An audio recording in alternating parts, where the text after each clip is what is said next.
ओम शांति। 28 सितंबर 2024 प्रातः मुरली। ओम शांति। बाप दादा मधुबन। मीठे बच्चे, जब तुम नंबरवार सतोप्रधान बनेंगे तब ये नेचुरल कैलेमिटीज़ व विनाश का फोर्स बढ़ेगा और ये पुरानी दुनिया समाप्त होगी। प्रश्न: कौन सा पुरुषार्थ करने वालों को बाप का पूरा वर्षा प्राप्त होता है? उत्तर: पूरा वर्षा लेना है तो पहले बाप को अपना वारिस बनाओ, अर्थात जो कुछ तुम्हारे पास है वह सब बाप पर बलिहार करो। बाप को अपना बच्चा बना लो तो पूरे वर्षे के अधिकारी बन जाएंगे। संपूर्ण पवित्र बनो तब पूरा वर्षा मिलेगा। संपूर्ण पवित्र नहीं तो मोचरा खाकर थोड़ी सी मानी मिल जाएगी। ओम शांति। बच्चों को सिर्फ एक की याद में नहीं बैठना है, 3 की याद में बैठना है। भला एक ही है परंतु तुम जानते हो वह बाप भी है, शिक्षक भी है, सद्गुरु भी है। हम सबको वापिस ले जाने आए हैं। यह नई बात तुम ही समझते हो। बच्चे जानते हैं वह जो भक्ति सिखाते हैं, शास्त्र सुनाते हैं, वह सब है मनुष्य। इनको तो मनुष्य नहीं कहेंगे ना। यह तो है निराकार। निराकार आत्माओं को बैठ पढ़ाते हैं। आत्मा शरीर द्वारा सुनती है। ये ज्ञान बुद्धि में होना चाहिए। अभी तुम बेहद के बाप की याद में बैठे हो। बेहद के बाप ने कहा है, रूहानी बच्चों, मुझे याद करो तो पाप कट जाए। यहाँ शास्त्र आदि की कोई बात नहीं। जानते हो बाप हमको राजयोग सिखला रहे हैं। कितना भारी टीचर है। ऊंचते ऊंच तो पद भी ऊंचते ऊंच प्राप्त कराते हैं। जब तुम सतोप्रधान बन जाएंगे नंबरवार पुरुषार्थ अनुसार, तब फिर लड़ाई होगी, नेचुरल कैलेमिटीज भी होगी। याद भी ज़रूर करना है। बुद्धि में सारा ज्ञान भी होना चाहिए। सिर्फ एक ही बार पुरुषोत्तम संगम युग पर बाप आकर समझाते हैं, नई दुनिया के लिए। छोटे बच्चे भी बाप को याद करते हैं। तुम तो समझदार हो, जानते हो बाप को याद करने से विकर्म विनाश होंगे और बाप से ऊंच पद पाएंगे। यह भी जानते हो इन लक्ष्मी नारायण ने नई दुनिया में जो पद पाया है वह शिव बाबा से ही पाया है। यह लक्ष्मी नारायण ही फिर 84 का चक्र लगाकर अभी ब्रह्मा सरस्वती बने हैं। यही फिर लक्ष्मी नारायण बनेंगे। अभी पुरुषार्थ कर रहे हैं। सृष्टि के आदि मध्य अंत का तुमको ज्ञान है। अब तुम अंधश्रद्धा से देवताओं के आगे माथा नहीं झुकाएंगे। देवताओं के आगे मनुष्य जाकर अपने को पतित सिद्ध करते हैं। कहते हैं आप सर्वगुण संपन्न हो, हम पापी विकारी है, कोई गुण नहीं है। तुम जिनकी महिमा गाते थे अभी तुम स्वयं बन रहे हो। कहते हैं बाबा यह शास्त्र आदि कब से पढ़ना शुरू हुआ है? बाप कहते हैं जब से रावण राज्य शुरू हुआ है। यह सब है भक्ति की सामग्री। तुम जब यहाँ बैठते हो तो बुद्धि में सारा ज्ञान धारण होना चाहिए। यह संस्कार आत्मा ले जाएगी। भक्ति के संस्कार नहीं जाने हैं। भक्ति के संस्कार वाले पुरानी दुनिया में मनुष्यों के पास ही जन्म लेंगे। यह भी ज़रूर है। तुम्हारी बुद्धि में यह ज्ञान का चक्र चलना चाहिए। साथ साथ बाबा को भी याद करना है। बाबा हमारा बाप भी है। बाप को याद किया तो विकर्म विनाश होंगे। बाबा हमारा टीचर भी है तो पढ़ाई बुद्धि में आएगी और सृष्टि चक्र का ज्ञान बुद्धि में है, जिससे तुम चक्रवर्ती राजा बनेंगे। याद की यात्रा चल रही है। ओम शांति। भक्ति और ज्ञान बाप को कहाँ जाता है? ज्ञान का सागर। उनको भक्ति का सारा मालूम है। भक्ति कब शुरू हुई, कब पूरी होगी, मनुष्य को यह पता नहीं। बाप ही आकर समझाते हैं। सतयुग में तुम देवी देवता विश्व के मालिक थे। वहाँ भक्ति का नाम नहीं, एक भी मंदिर नहीं था। सब देवी देवता ही थे।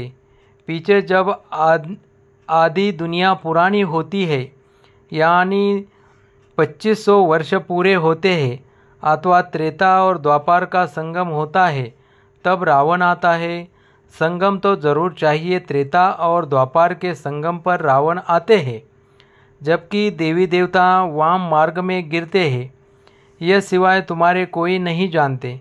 बाप भी आते हैं कलयुग अंत और सतयुग आदि के संगम पर, और रावण आता है त्रेता और द्वापर के संगम पर। अब उस संगम को कल्याणकारी नहीं कहेंगे, उनको तो अकल्याणकारी कहेंगे। बाप का ही नाम कल्याणकारी है। द्वापर से अकल्याण युग शुरू होता है। बाप तो है चैतन्य बीज रूप, उनको सारे झाड़ की नॉलेज है। वो बीज भी अगर चैतन्य हो तो समझावे, मेरे से यह झाड़ ऐसे निकलता है, परंतु जड़ होने कारण बता नहीं सकता। हम समझ सकते हैं कि बीज डालने से पहले झाड़ छोटा सा निकलता है, फिर बड़ा हो फल देना शुरू करता है, परंतु चैतन्य ही सब कुछ बता सकते हैं। दुनिया में तो आजकल मनुष्य क्या क्या करते रहते हैं, इन्वेंशन निकालते रहते हैं, चंद्रमा में जाने की कोशिश करते हैं। यह सब बातें अभी तुम सुन रहे हो। चंद्रमा तरफ कितना ऊंचा लाखों माइल्स तक चले जाते हैं जांच करने के लिए कि देखे चंद्रमा क्या चीज़ है। समुद्र में कितना दूर तक जाते हैं, जांच करते हैं, परंतु अंत पा नहीं सकते। पानी ही पानी है। एरोप्लेन में ऊपर जाते हैं, उनको पेट्रोल इतना डालना है जो फिर वापस भी आ सके। आकाश बेहद है ना, सागर भी बेहद है। जैसे यह बेहद का ज्ञान सागर है, वह है पानी का बेहद का सागर। आकाश तत्व भी बेहद है, धरती भी बेहद है। चलते जाओ, सागर के नीचे फिर धरती है। पहाड़ी किसी पर खड़ी है धरती पर, फिर धरती को खोदते हैं तो पहाड़ निकल आता है, उसके नीचे फिर पानी भी निकल आता है। सागर भी धरनी पर है, उसका कोई अंत नहीं पा सकते हैं कि कहाँ तक पानी है, कहाँ तक धरती है। परमपिता परमात्मा जो बेहद का बाप है, उनके लिए बेअंत नहीं कहेंगे। मनुष्य भले कहते हैं, परंतु बेअंत है। माया भी बेअंत है, परंतु तुम समझते हो ईश्वर तो बेअंत हो ही नहीं सकता। बाकी ये आकाश बेअंत है, यह 5 तत्व है। आकाश वायु यह 5 तत्व तमोप्रधान बन जाते हैं। आत्मा भी तमोप्रधान बनती है, फिर बाप आकर सतोप्रधान बनाते हैं। कितनी छोटी आत्मा है, 84 जन्म भोगती है। यह चक्र फिरता ही रहता है। यह अनादि नाटक है, इनका अंत नहीं होता। यह परंपरा से चला आता है। कब से शुरू हुआ यह कहे तो फिर अंत भी हो। बाकी यह बात समझानी है, कब से नई दुनिया शुरू होती है, फिर पुरानी होती है। यह 5000 वर्ष का चक्र है जो फिरता ही रहता है। अभी तुम जानते हो, बाकी उन्होंने तो धुक्का गपोड़ा लगा दिया है। शास्त्रों में लिखा है कि सतयुग की आयु इतने लाखों वर्ष है, तो मनुष्य सुनते सुनते उनको ही सच समझ लेते हैं। ये पता नहीं पड़ता भगवान कब आकर अपना परिचय देंगे। न जानने के कारण कह देते हैं कलयुग की आयु 40,000 वर्ष अभी पड़ी है। जब तक तुम न समझाओ, अभी तुम निमित्त हो समझाने के लिए कि कल्प 5000 वर्ष का है, न कि लाखों वर्ष का है। भक्ति मार्ग की कितनी सामग्री है। मनुष्य को पैसा होता है तो फिर खर्चा करते हैं। बाप कहते हैं, मैं तुमको कितने पैसे देकर जाता हूँ। बेहद का बाप तो ज़रूर बेहद का वर्षा देंगे, इससे सुख भी मिलता है, आयु भी बड़ी होती है। बाप बच्चों को कहते हैं, मेरे लाडले बच्चों अविश्वान भव। वहाँ तुम्हारी आयु 150 वर्ष रहती है, कभी काल नहीं खा सकता है। बाप वर देते हैं, तुमको अविश्वान बनाते हैं, तुम अमर बनेंगे। वहाँ कभी अकाले मृत्यु नहीं होगी। वहाँ तुम बहुत सुखी रहते हो, इसलिए कहा जाता है सुखधाम। आयु भी बड़ी होती है, धन भी बहुत मिलता है, सुखी भी बहुत रहते हो। कंगाल से सिरताज बन जाते हैं। तुम्हारी बुद्धि में है। बाप आते हैं देवी देवता धर्म की स्थापना करने, वह तो जरूर छोटा झाड़ होगा। वहाँ है ही एक धर्म, एक राज्य, एक भाषा, उसी को ही कहा जाता है विश्व में शांति। सारे विश्व में हम ही पाठधारी है। यह दुनिया नहीं जानती। अगर जानती हो तो बताए कब से हम पाठ बजाते आए हैं। अभी तुम बच्चों को बाप समझा रहे हैं। गीत में भी है ना, बाबा से जो मिलता है सो और कोई से नहीं मिलता। सारी पृथ्वी आसमान सारी विश्व की राजधानी दे देते हैं। यह लक्ष्मी नारायण विश्व के मालिक थे। फिर बाद में जो राजाएं आदि होते हैं वो भारत के थे। गायन भी है, जो बाबा देते हैं वह और कोई दे न सके, बाप ही आकर प्राप्ति कराते हैं। तो यह सारा ज्ञान बुद्धि में रहना चाहिए, जो कोई को भी समझा सको। इतना समझने का है। अब समझा कौन सकते हैं जो बंधन मुक्त हो। बाबा के पास जब कोई आते हैं तो बाबा पूछते हैं कितने बच्चे हैं, तो कहते हैं 5 बच्चे अपने हैं और छठा बच्चा शिव बाबा है। तो ज़रूर सबसे बड़ा बच्चा ठहराना। शिव बाबा के बन गए तो फिर शिव बाबा अपना बच्चा बनाए, विश्व का मालिक बना देते हैं। बच्चे वारिस हो जाते हैं।